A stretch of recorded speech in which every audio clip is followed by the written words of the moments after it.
present a topic we call the concept of force and influence tactic.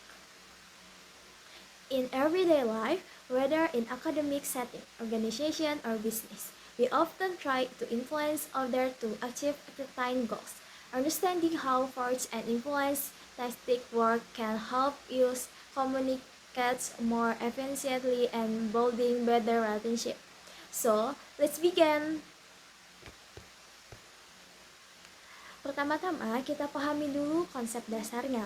Force adalah cara mempengaruhi orang lain dengan menggunakan tekanan atau kekuasaan.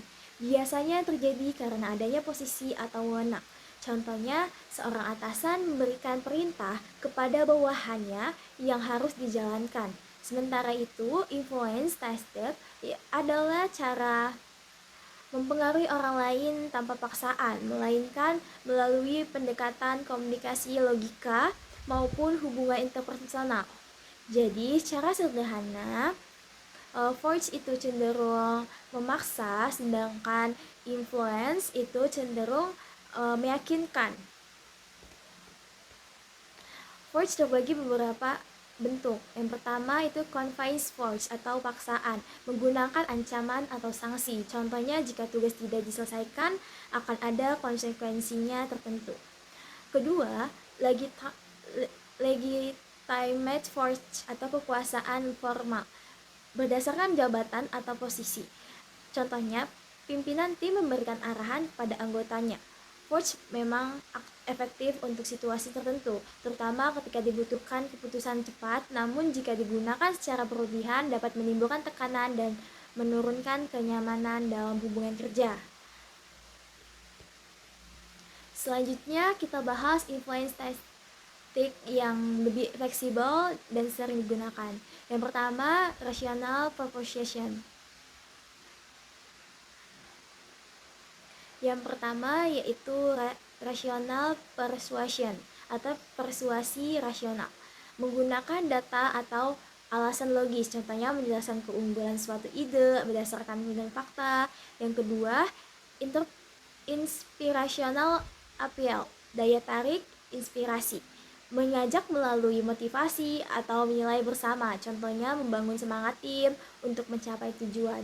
Yang ketiga, consultation atau konsultasi, melibatkan orang lain dalam mengambilkan keputusan, contohnya meminta pendapat sebelum menentukan langkah. Terus yang keempat, integration, itu pendekatan personal, membangun hubungan dengan sikap yang ramah atau apresiasi, contohnya memberikan pujian yang tulus.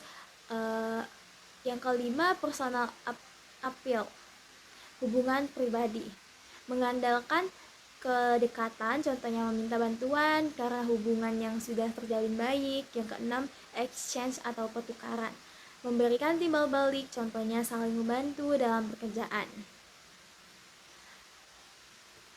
Perbedaan antara force dan influence. Perbedaan utamanya antara keduanya yaitu force bersifat menekan, sedangkan influence bersifat membangun.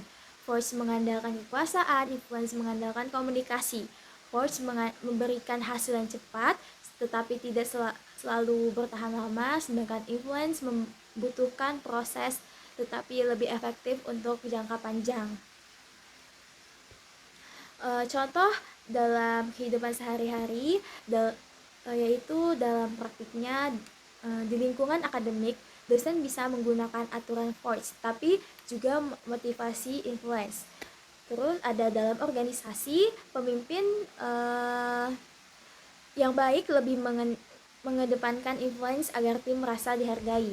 Dalam kehidupan sosial, influence lebih sering digunakan karena hubungan didasarkan pada kepercayaan. Kapan force dan influence digunakan, yaitu penggunaan perlu disesuaikan dengan situasi. Gunakan force ketika situasi mendesak, membutuhkan kepatuhan cepat, atau juga aturan yang harus ditegakkan. Sedangkan influence itu digunakan ketika ingin membangun kerja sama, menjaga hubungan jangka panjang, menciptakan lingkungan yang positif. Kesimpulan dari presentasi saya yaitu force dan influence adalah dua cara yang dapat digunakan untuk mempengaruhi orang lain, namun penggunaan influence lebih disarankan karena mampu menciptakan hubungan yang lebih baik, meningkatnya kepercayaan, dan juga memberikan dampak yang berkelanjutan.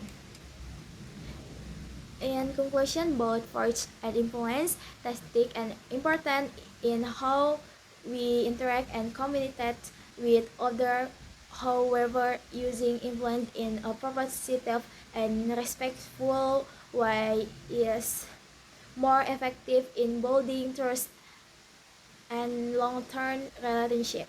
Thank you for attention. I hope this presentation is useful and easy to understand.